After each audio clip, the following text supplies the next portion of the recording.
All right, all right. Real quick, doing a quick update on this Carlee Russell story out of Alabama, Hoover, Alabama. So basically, long story short, she disappeared on Thursday night, I believe. Thursday night. It was around 9:30 p.m. She was driving home, supposedly on her way to go get some food, or she had just left from getting some food. She was driving home, makes a phone call to a relative. I forgot if it was like a sister or somebody, stating that she had seen a child, right, walking on the expressway. So right here, this is the expressway that they're talking about. It's on the Interstate 459 southbound lanes, right? So uh, if you go back, I'm gonna pull back a little bit so you can see something that's kind of important, right? I was able to find this exact location to where she had pulled over, because based off of the video footage from the police and other media accounts, right? There's these critical things that maybe a lot of people don't know about when they're driving, right? You got to pay attention when you're driving, especially like on these interstates across country, right? There's these things, like I said, a lot of people know, a lot of people don't know, right? There's these things called mile markers, right? So there's these things, mile markers, right? So if you're on the southbound 459 interstate through Alabama, right here, you're exactly at 11, right? Point 0.6. So you're basically 11 and a half miles, right, from the start of the expressway. So if you ever broke down, let's just say your car broke down and you got to call a tow company or you got to call the police, you tell them, hey, I'm broken down. I'm over here on southbound 459. I'm at mile marker 11.6. Or you could say, I just passed 11 mile marker 11, right? So this is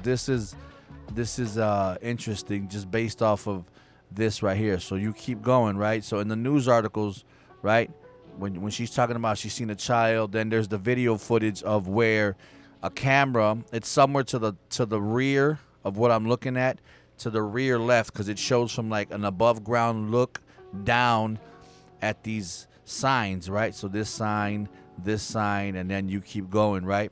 So it's 9:30 at night, so it's already dark. So in the sign, you see her car, right, pull over right here, and she starts like, you know what? I'm gonna add the footage to this video. I'm recording it right now.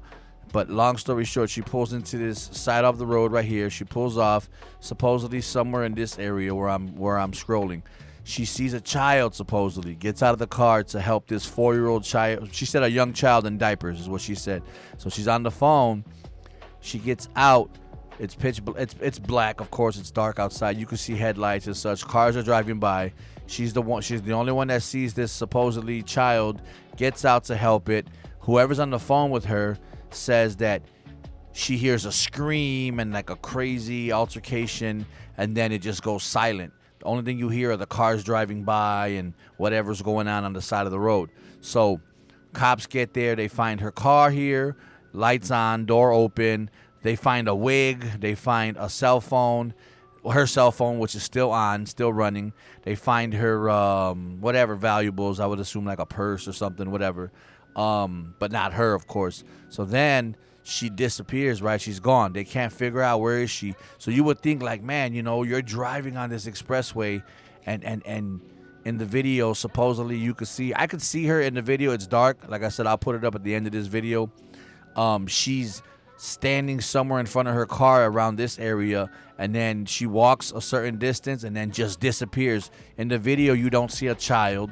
Even if the child, it's dark, you would still see the child walking like in the headlights of her car, right? You don't see the shadow, you don't see nothing. Anyway, so what got me was when I found out the location of where this happened, and I was able to find the exact mile marker and the exact details, because the interesting part was that this road over here, let me scroll up a little bit. Let me get down here more. Because on Google Maps, you can just keep scrolling, right? So you see this sign here, food exit, blah, blah, blah, right? So in the video where I see the cops, they're searching near this mile marker right here. 11. It's hold on, my bad. Let me go back real quick. In the video footage, the cops are looking down right here. 11.4 mile marker. 11.4. I might have cut out my audio a little bit because I was talking to the side.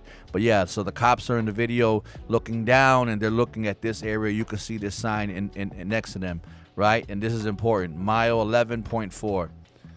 Then you see this exit sign, Hoover Bessemer, right? Half mile, exit 10. So you're thinking like, damn, she's on this crazy ass expressway, and it's the middle of Alabama. It's nighttime. It's dark. It's crazy, right? So where the hell could she have gone to that she got abducted, and how could she just disappear, right? So then this is where my brain kicks in, right? I'm like, okay, so I'm here, right? I got to the mile marker, blah blah blah. I zoom out, right?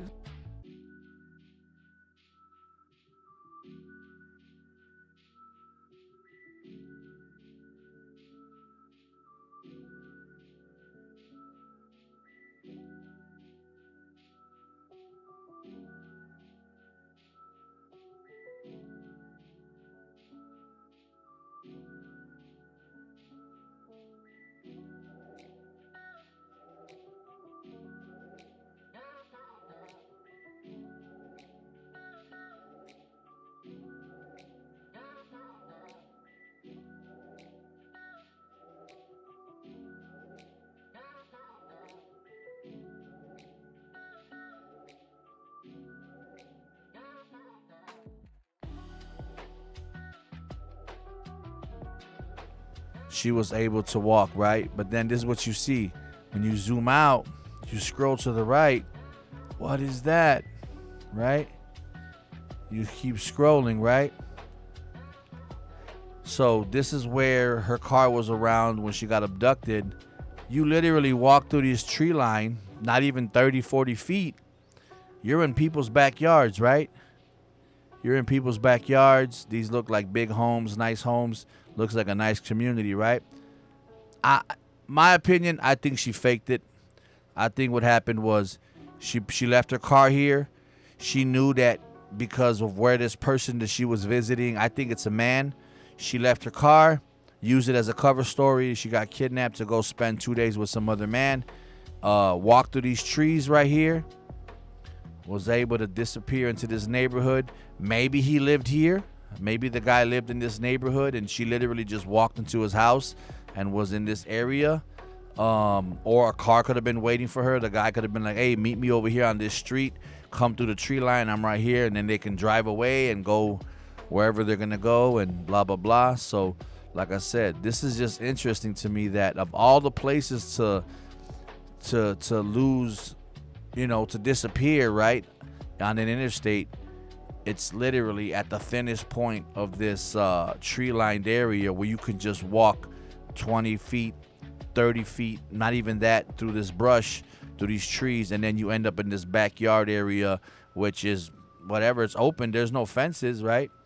I don't see no fences. I don't see no gates. So if she came out of the trees here and then just walked through someone's driveway, whether this could be the house, who knows, or she made it to this, road right here, and there's a car waiting for her with her boyfriend to pick her up. Like I said, this is my opinion. I'm going to wait for the story to get all the facts straight. It just doesn't make sense to me that she was kidnapped and decided to walk home, of all places, to make it all the way to your house. You would think as a kidnapped victim, you would run to the police, you would run to the hospital, you would run to the first sign of safety, right? I know a lot of people are like, hey, maybe she's scared of the cops. All right, even if you're scared of the cops, you could still find a bystander, another person that you're familiar with. She's black, whether it was a black woman or a black grandmother. Somebody say, hey, I was kidnapped. Take me to the hospital. Please, I need help. Nope, she goes home. Somehow she walks home 48 hours later. Yeah, doesn't make sense to me, but that's my video. Like I said, I just wanted to show people that where her car was abandoned is literally in this area where you could just walk through some trees and then you're here. You're in someone's neighborhood. There's cars here. You can get out of here in 2 seconds, right? Why is it that this child didn't, get spotted? Nobody said they've to this day they haven't found a kid. But of all the places to break down, right, you would think, man, maybe if she broke down in this wooded area, let's say right here, right? There's woods here. There's no houses here. That would be crazy, you know, animals, whatever. But nope, breaks down conveniently next to a neighborhood and somehow makes it home safe, which I'm glad. But like I said, it doesn't make sense to me. It don't. And we'll see what happens when the story comes out. But for right now, I believe it was a hoax. I believe she faked her disappearance just so she can go spend time with another guy. You know what I mean? Like I said, that's just my opinion, but trust and believe, it happens a lot. There's a story out of California that this lady did the same thing. A white woman disappeared for 22 days, and come to find out, she blamed it on 2 Mexican women that abducted her, and it never happened. It was a lie. She was with her boyfriend at a motel. She had him drop her off 150 miles away from her home, and then waited till the middle of the night to run up to some random stranger and say she was kidnapped. The police, you know, obviously they did their investigation and find out, yeah, she was lying. And to this day, she just got sentenced I want to see maybe a few weeks ago or a few months ago, but she's going to jail for lying because it was all a hoax. And like I said, it could happen once, it could happen twice, and this is just what we know about. So that's my video, guys. Make sure you subscribe. Like the video, dislike the video, leave a comment of what you think happened, or leave a comment of if I'm wrong or right, and the reason for it. But like I said, this is just my opinion. It's not facts until all the facts are out. It's Chicago Dumb. Later on.